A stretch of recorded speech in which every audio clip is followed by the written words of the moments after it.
কতটা আপন। সময়ের সাথে বদলে যায় অনেক প্রিয়জন।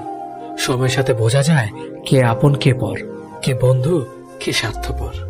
অতিরিক্ত শব্দটাই সবচেয়ে বেশি ভয়ঙ্কর। কেউ পাওয়ার জন্য কাঁদে, কেউ হারিয়ে কাঁদে। বয়স বাড়লে তুমি আরো বেশি শক্ত হয়ে যাবে। অযথা কারো উপর রাগ করে নিজের পুরো দিনটা নষ্ট করবে না। যদি কাউকে সত্যিকারে ভালোবেসে থাকো তাহলে তার অতীত নিয়ে কখনো খোঁচা দিও না। পারলে তুমি তার ভালোবাসা দিয়ে তার অতীতকে ভুলিয়ে দাও। মানুষ যখন বিপদে পড়ে তখন বুঝতে পারে পৃথিবীটা কতটা কঠিন আর আপনজনেরা কতটা নিষ্ঠুর। কিছু মেয়ে আছে হঠাৎ করেই রাগে, আবার হঠাৎ করেই কাঁদে, আবার হঠাৎ করেই সব ভুলে যায়। সবাইকে বন্ধু ভাবা বন্ধ করো। যারা তোমাকে সম্মান দেয়, ভালোবাসে, তাদেরকে বন্ধু বানাও। যে ছেলেটা তোমাকে পাওয়ার জন্য অল্প বয়সে চাকরির জন্য দৌড়ায়, সে কখনো তোমার প্রাক্তন হওয়ার যোগ্যতা রাখে না। কিছু অভ্যাস পাল্টে ফেলাই উত্তম, নিজের ভালোর জন্য হলেও। জিন্দা থাকলে নিন্দা হবেই, কারণ মৃত্যুর প্রশংসা শত্রুরাও করে। আজ জানেই একদিন সব পাবে, শুধু প্রয়োজন ধৈর্যের। লড়াই যখন আপন মানুষদের সাথে হয় তখন সেখান থেকে সরে আসেই ভালো।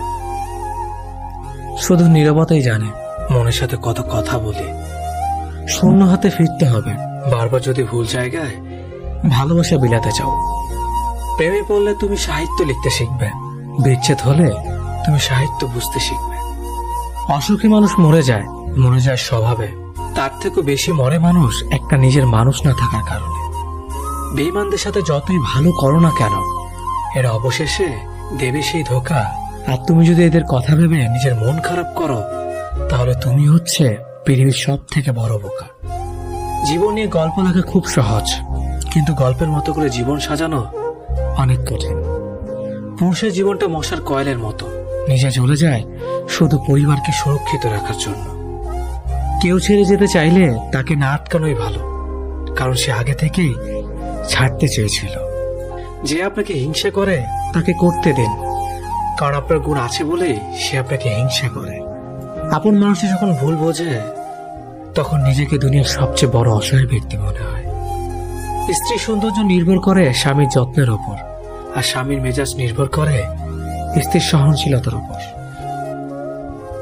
একটা পুরুষ তখনই কান্না করে যখন নিজের জীবনকে বাজি রেখে পরিবারের জন্য কঠোর পরিশ্রম করে যায়, অথচ তাকে বোঝার মতো কেউ থাকে না।